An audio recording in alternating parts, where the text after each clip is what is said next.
Why wait to see if you'll get something you like this Valentine's Day when you can go to BlueNile.com and find something you'll love? Whether you're looking to treat yourself to a little winter sparkle or show a galentine how much you appreciate them, Blue Nile offers a wide selection of high-quality designs, expert guidance, and free 30-day returns for the ultimate peace of mind. You can even design your own jewelry. Right now, save up to 50% at BlueNile.com. That's BlueNile.com. Introducing Royal Caribbean's newest ship, Icon of the Seas, the ultimate family vacation. The ultimate 6 slides, 8 neighborhoods, 0 compromise vacation. The ultimate never done that, can't wait to do it vacation. The ultimate chillin' by a different pool every day of the week vacation. This is the Icon of vacations. Icon of the Seas, arriving in 2024. Book today. Come seek the Royal Caribbean. Ships Registry, Bahamas.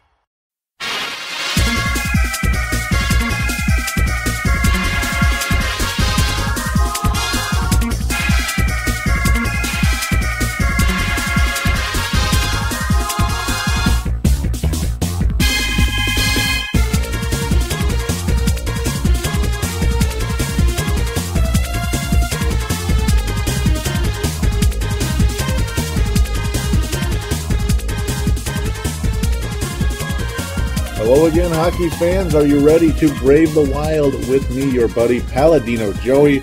It is episode number 46 of Brave the Wild, which is available on thesportstuff.com and on iTunes. I thank each and every one of you that are kind enough to download and listen to this show. Again, a little more sporadic on the release of this show than in the past, partially because of the schedule and all that. Tougher to get these shows released, but thanks again for bearing with me and for sticking with this show. Those of you out there that have, I appreciate it very, very much.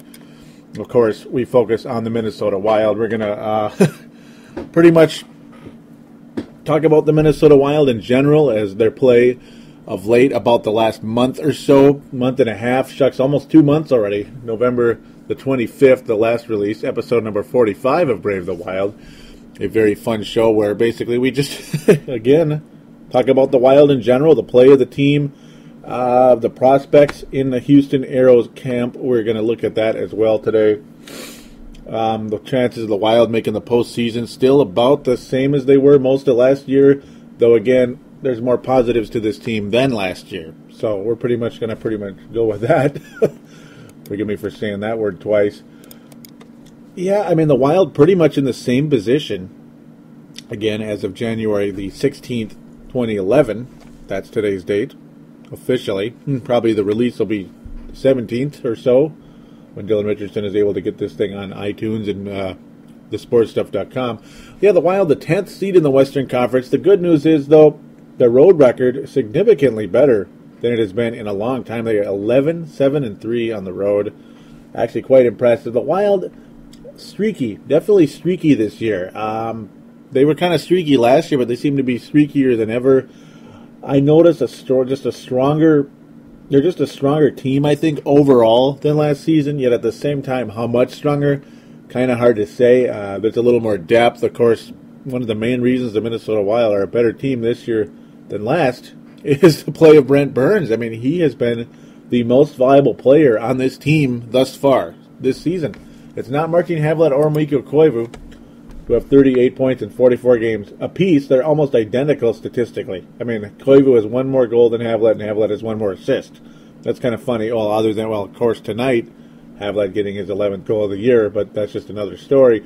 The play of Brent Burns, the emergence of Brent Burns this year, returning to being one of the best defensemen in the NHL, and actually probably even better than he was about 2 years ago. Gosh, it was 2 years already. 3 years, excuse me. It's been 2 seasons of struggling for Brent Burns because of concussion symptoms, unfortunately for him. And, of course, post-concussion, he just didn't get his timing back. Something just wasn't right.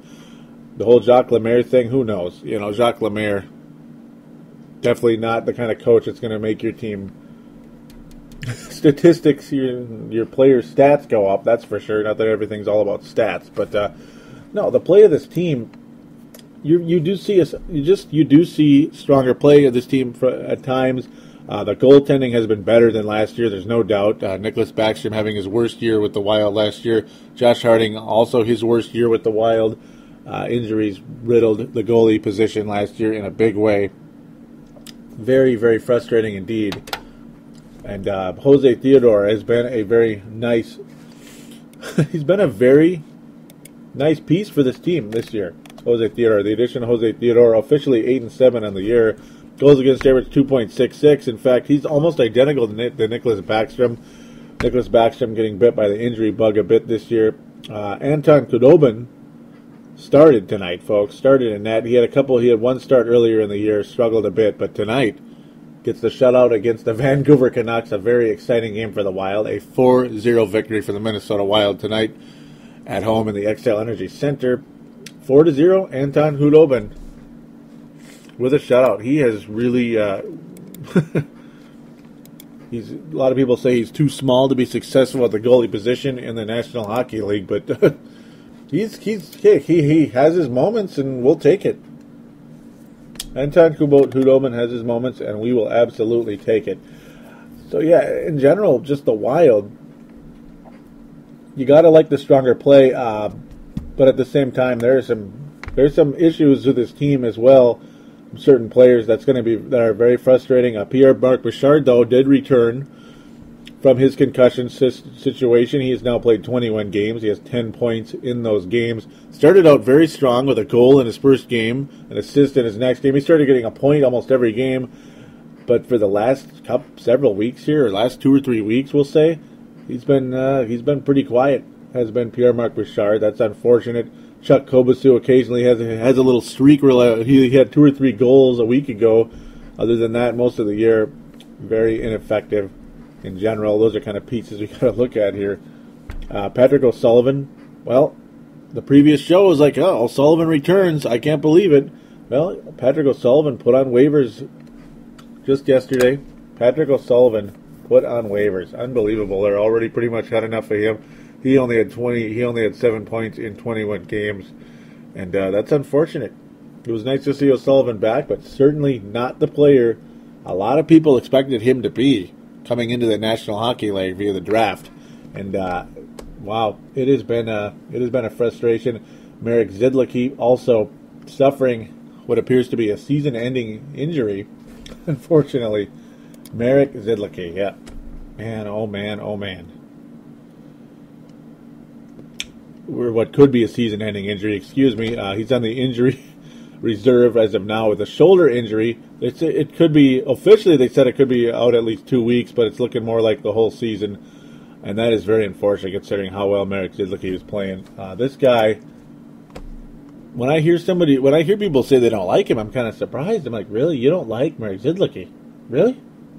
Really? What's there to not like about Marek Zidlicky?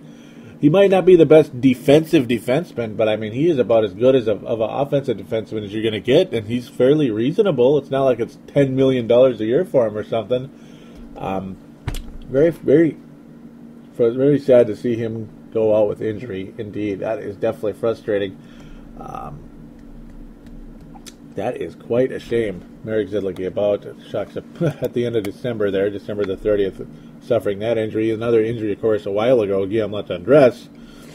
He is still out for a while, unfortunately, but it looks like he may be returning to contact in the next few weeks, finally. We'll see how that goes with Guillaume Latendresse.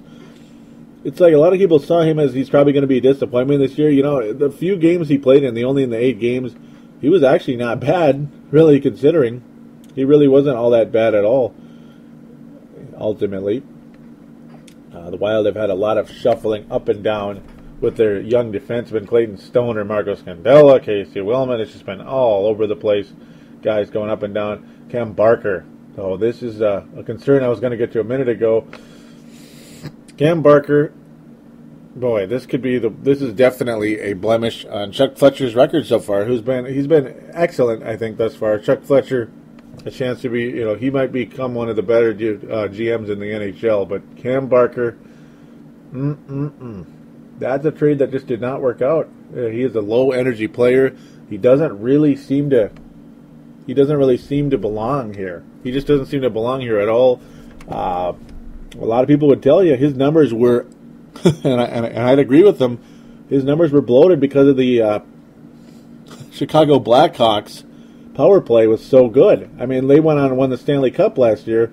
Cam Barker has been all but nothing here for the Minnesota Wild since coming here. He officially 5 points in 35 games, and yes, as mentioned, scratched multiple times.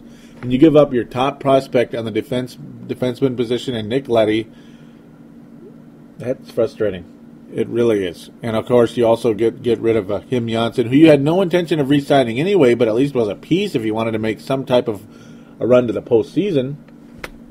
Kim Janssen went on and won a Stanley Cup with those Blackhawks. Cam Barker rotting right now at the end of the Wild defenseman core right now. It's been the Wild blue line, we'll say, to be more, get the terminology right a little bit. Man, oh man. Cam Barker, I just not been happy with Cam Barker at all. Definitely an ugly trade. Doug Risebrough's trade of Patrick O'Sullivan for, as I used to pitch about that all the time, for Pavel Dimitra and that first-round pick. Now the question is, what was the first-round pick? I haven't done enough research to check that out, but other than that, Patrick O'Sullivan certainly not. Apparently, we didn't miss out on much in the end. He had one good year with the Los Angeles Kings, a 50-point season, but really ever since then, Patrick O'Sullivan has not really been much out there. He's not really been much better than the typical picks by Doug Risebrough that didn't really do much. There have been a lot of those, the James Shepards and such. Colin Yildiz, who's doing a whole lot of nothing in Houston still to this day. That's getting very frustrating. Yes, it is. It has definitely been a frustration right there. And in the NHL, these draft picks, some work and some don't. You get the 6th-round picks that turn out to be Andrew Brunette, and you have the 1st-round picks that end up being James Shepard. It's just, or A.J. Thielen, 4th overall pick by Doug Risebrough back in 2004. Never played a game in the National Hockey League. Not one game, and he barely even made it on the Houston Aeros roster. That's how big of a bust he was. So it's just another one of those things. These prospects really bounce around. It is just, it's hit or miss with some of these guys, unless you're in the top 10, and the Wild are never seemingly in the top 10. They never seemingly are, and that's a frustration there as well. You either we're kind of stuck in that magical area. We're kind of stuck in that magical area where we're sort of close to the playoffs but not in them, and it's really a purgatory for a team like this club. And here in Minnesota, where we want to have a winning hockey team, we have a nice hockey tradition here, and man, they're a solid team with a winning record. Shucks, they're 4 games over 500, but we're sitting here in the same position as last year, just maybe a little bit better. But we're talking baby steps that are so small you barely even notice them. They're just it's so small. It really is. We're the 10th seed right now with 49 points in 45 games. Of course, official record 22-18. This team cannot score goals either. We have 113 goals on the year, and that's after a 4-0 victory. Yeah, we're the best. We're second best in the division with 127 goals against. But man, oh man, we're one of the worst in the league scoring goals. We are, in fact, the fourth worst team in the NHL officially in goals for. And that is very, very frustrating. Funny how New Jersey only has 85 goals for the entire season, and Jacques Lemaire took over. I have no idea what happened over there, by the way. I have no idea, just to throw in a side note there. But the good news is the Wild a lot closer to the postseason officially than last year. That's the good news, where the bottom of the conference, the bottom of the postseason part of the conference isn't quite as tough to keep up with as last year. I mean, last year you could kind of tell right about maybe by the start of February this Wild club was going to have a hard time making the postseason, regardless if they were only 6-7 points out. It's like that 6 or 7 is almost impossible to make up, and the Wild still the Wild are 3 points out right now. Anaheim Ducks and the Colorado Avalanche with 52 points apiece. The Wild with 49. Unfortunately, though, LA also has 49. San Jose is 49. St. Louis is 48. I mean, you still have pretty much a logjam all the way down to the 14th-seeded Calgary Flames. That is correct. There's only one team that's completely out of it, pretty much, and that'd be the Edmonton Oilers with 35 points.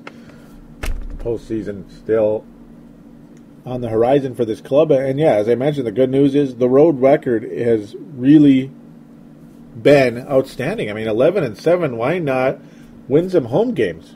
I mean, remember when the Wild were a dominant home team? If they could be, the Wild are 500 at home, 11-11. I mean, that is unbelievable. It's just one of those things. This club needs to improve on their home record. It has just been devastating this year. I mean, losing a home game to Edmonton, losing to Calgary at home, losing to Colorado. The Wild cannot beat Dallas for their lives, regardless if the Stars are good or they suck. I mean, the Stars missed the postseason last year. The Wild got annihilated by the Stars every single time they played them. That definitely a frustration, indeed.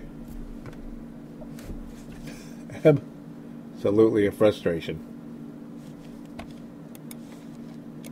The good news is, when you talk about the Wild's favorable road record, they head on the road this week. I mean, it's a 4-game road trip officially to end the month of January. And they come home to play the LA Kings on February 1st. Wild travel to Edmonton on the 18th, that again being tomorrow. 19th, head to Calgary. That'll be fun.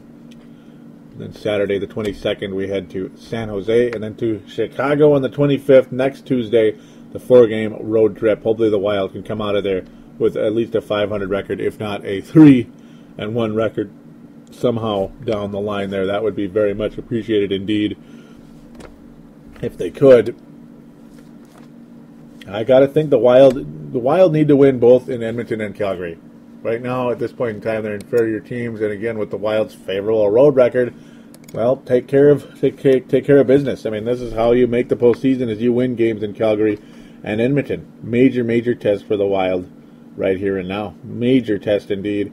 Calgary's home record is fairly favorable. Edmonton, not much to brag about, but unfortunately, they beat the Wild earlier this year at the XL Energy Center, and it's games like that keep you out of the postseason. I mean, you got to win games like that if you want to have any chance to make it. When you're just 3 points out, well, talking about the postseason is not all that crazy. It's just not. There's no reason to think that this team, despite the fact they lack a true superstar, that they can't make it to the postseason. I mean, Havlat and Koivu have had a very good year.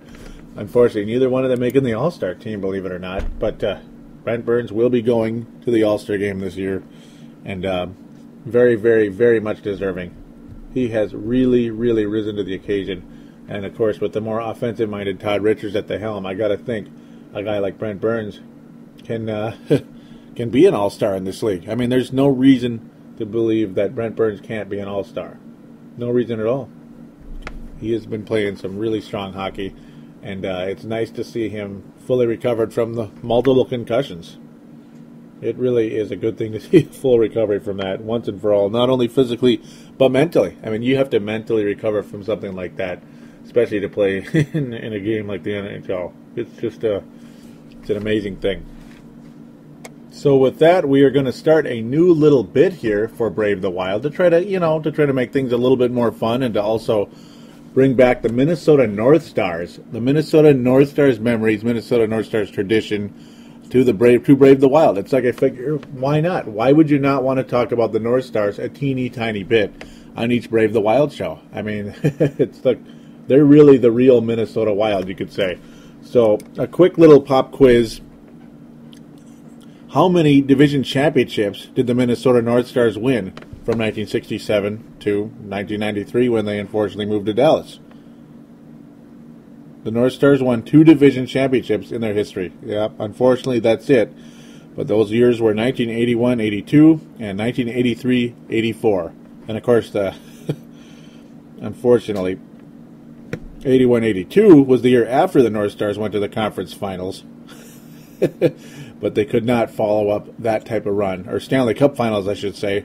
But the North Stars could not follow up that run despite their stronger finish the following season. So that is your North Stars fact for this show, episode number 46. We're going to take a quick break, and we are going to check out the Houston Aeros right after this.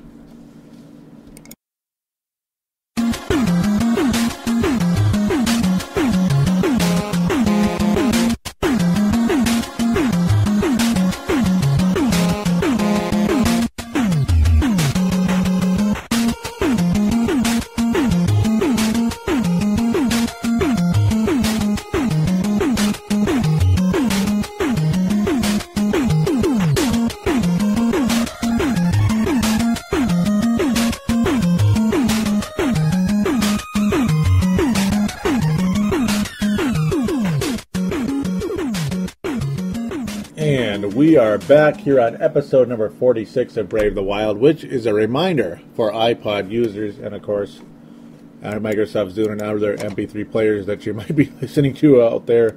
Hey, I should do a poll one of these days just for fun, maybe on thesportstuff.com, asking what MP3 player do you use to listen to Brave the Wild? The iPod, Microsoft Zune, or some other other?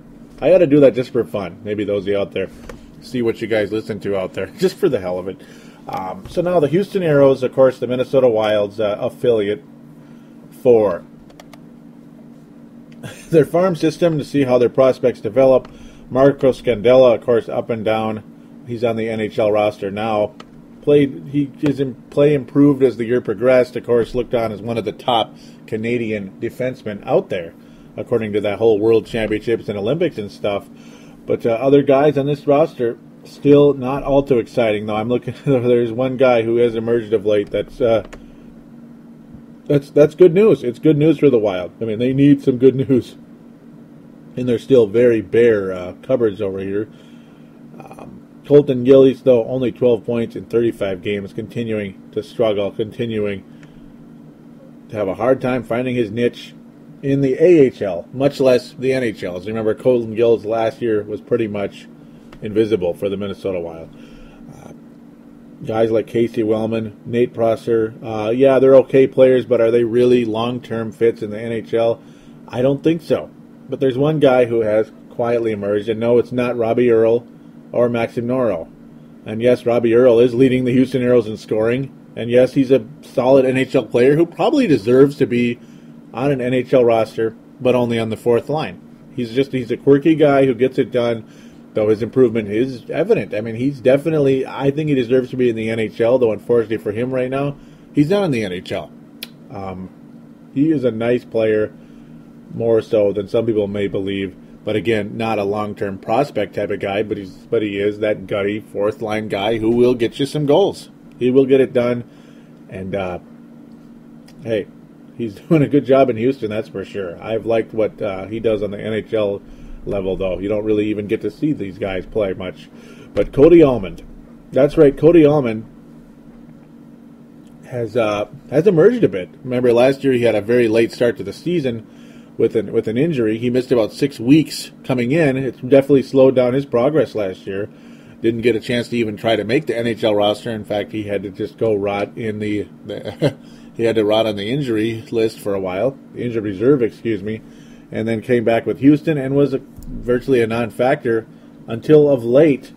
Now remember, he was called up for a very short stint early in the season, only to be sent down after a game or two.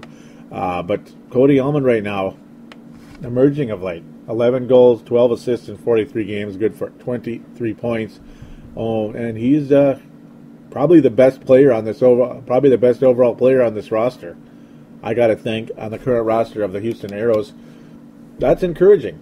It really is. Patrick O'Sullivan did clear waivers. He is now on the Houston Aeros, and he has 2 goals in 2 games, so congratulations to him there. We'll see how Patrick O'Sullivan, if he can emerge again at some point here. I have no idea what's really going to happen. Tyler Kuma. Tyler Kuma. I mean, you think that Colton Gillies is struggling. Tyler Kuma in only 21 games has only 3 points. He was the guy, of course, taken the year after Colton Gillies. He was the last first-round pick by Doug Risebrough. We're just going to have to see how this guy emerges. I have no idea what's going to happen. We'll see. Tyler Kuma of late, though, a non-factor, though, of course. So early in his career, it's really hard to judge. We're just going to have to wait and see how that goes. Peter Kalis still lurking out there, but not much of a factor. He'll score some goals, but he just rarely is able to set anybody up. Rarely able to get assists. He just seems like a selfish player. Peter Kalis, and at the same and he's out of control. Turns the puck over way too much for anybody's liking, and that pretty much spells out Peter Kalis. Pretty much does. Anton Khudobin, in his short stints in the NHL, has been very good. He really has. And in the AHL, he's also been fairly solid, along with Matt Hackett, of course, the nephew of Jeff Hackett, former Chicago Blackhawk, among other teams. Matt Hackett already on the AHL roster, which has been nice this year, and he's played fairly solid. Fairly solid 500 record and a goals against average about 2.5, save percentage about 91%. Virtually identical to Anton Khudobin, who just has a better win-loss record. That's about the difference between those two guys.